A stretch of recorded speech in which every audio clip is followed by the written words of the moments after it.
Hanggang ngayon po ay umuulan pa rin. Pero hindi na po kalakasan kumpara po kaninang umagang-umaga. Kaya hindi na po namin pinapasok din yung mga nagtatrabaho ngayon dahil yun nga po maulan.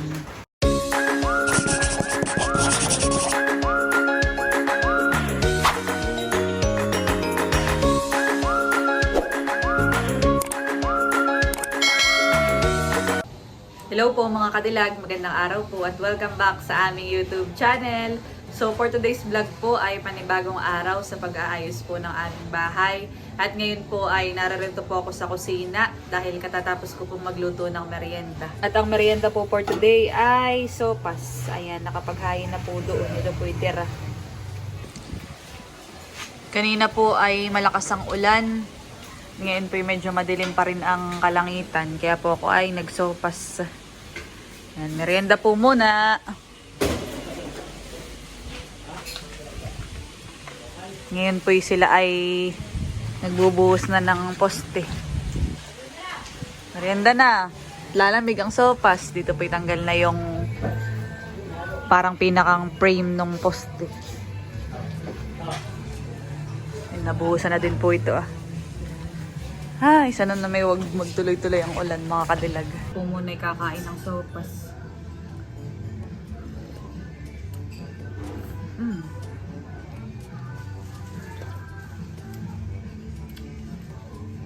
Sarap. Sound trip si Talambo.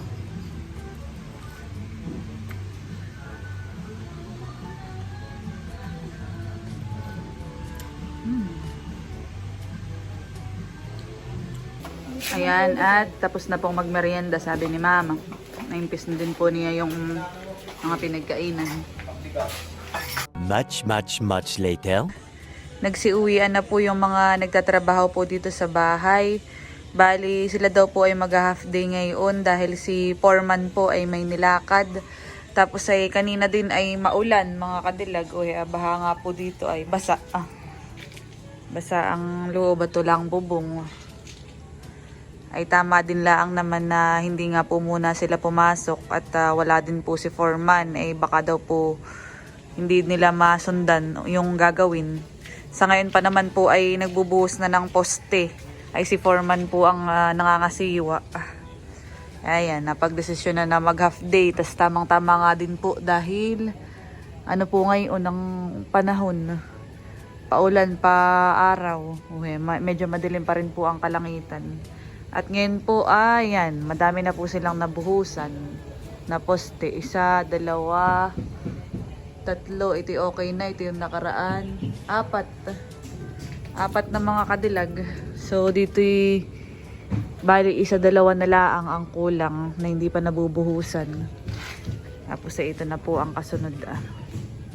Ngayong gabi po ay gagala po kami ni Kagwapo lang dahil inaaya po niya ako. Pupunta po kami kala Ate Nels. Bali, tuwing gabi na lang po ako nakakagala dahil sa umaga po ay may patrabaho dito sa amin.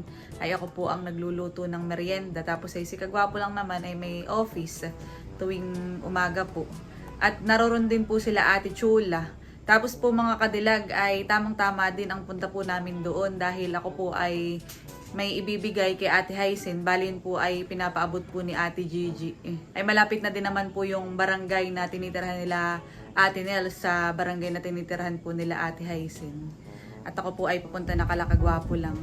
Ayan, nandito na po ako kala Kagwapo lang. Si Andres, si Ate Janet. Hi, Ayes.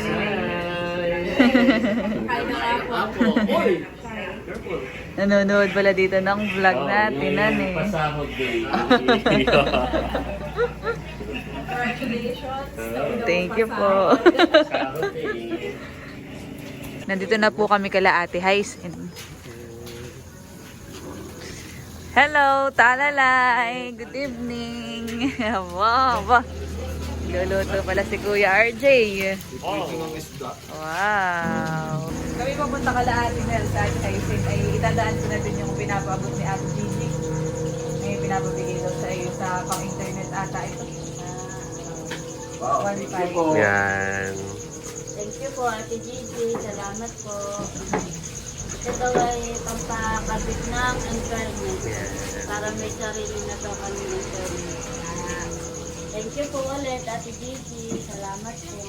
Yeah, so kami ay dumala ni Cadillac para ibigay ang kahit kapi. Ang dinala kaagad para maibigay. Salamat po, Mami Gigi. Yan, Salamat okay. sa Gwapulang at saka Layla. Welcome. Sakto, tayo makakain muna. Ay, makakain pa rin. Nag-greet na siya. Hindi kami pupunta ka na, Ate Nels. Ay kami po na inaabangan na. Ay kami pa tuloy na rin. Amin lang dinala yan.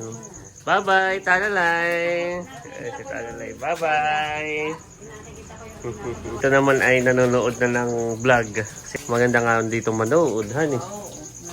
Yan. Kami pa tuloy na rin, Ate Hyacin. Ay, doon na lang po ka na, Ate Nels. Thank you po, Nanay Merna. Kaya RJ, kami patuloy na. Salamat, Bunso. Salamat din, Ate Hyacin. Bye-bye. Wala pang laon. Oh, at parang ngayon biglang umulan na yan eh. Sa mga Sige, kami tutuloy na ha. Ate. Wow. Ninong pa. Ninong tito. Wow, very good naman. Kami po ay papunta naman ka na Ate Nels. Kahit 7:30 na pala ay bukas pa rin yung tindahan ni Ate. Oo, 8 daw ang kuwan, Yung sarayata sarado. sa kanila. Nandito na po kami kala Ate Nels. At tira balis. Nasilip ko kagad ay Teacher Rachel.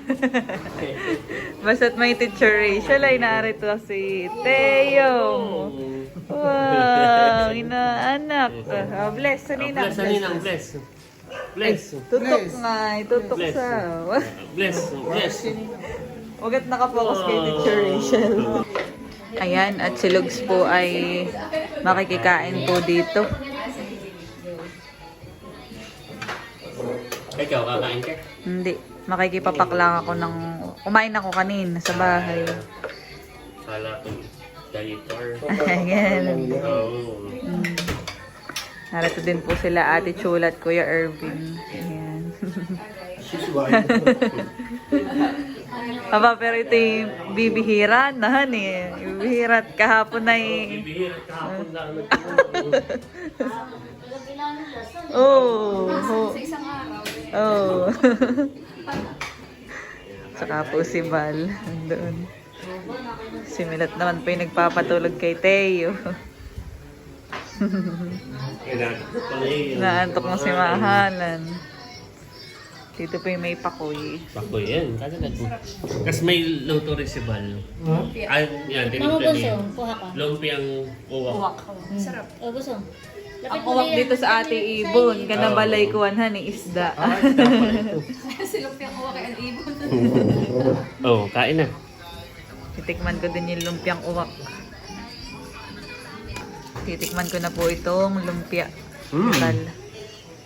Anong kamusta? Sarap. Kaya siyang uwak ng ibon. Ay, isda eh. Ang dabagal ito. Sarap. Aba, masarap nga yan eh. Malasa. The next day.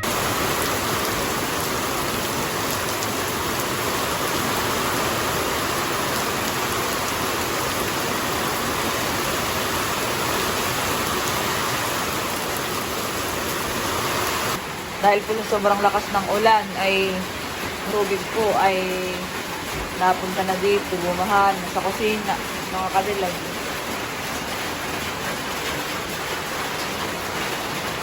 Wala po kaming bubong, kaya ayan.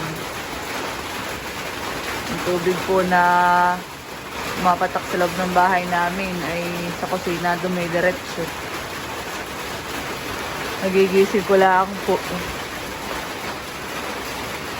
Pero alas 6 na po ng umaga dito. Ay, hindi ko po alam kung makakapasok ngayon ng mga nagtatrabaho at grabe po ang ulan.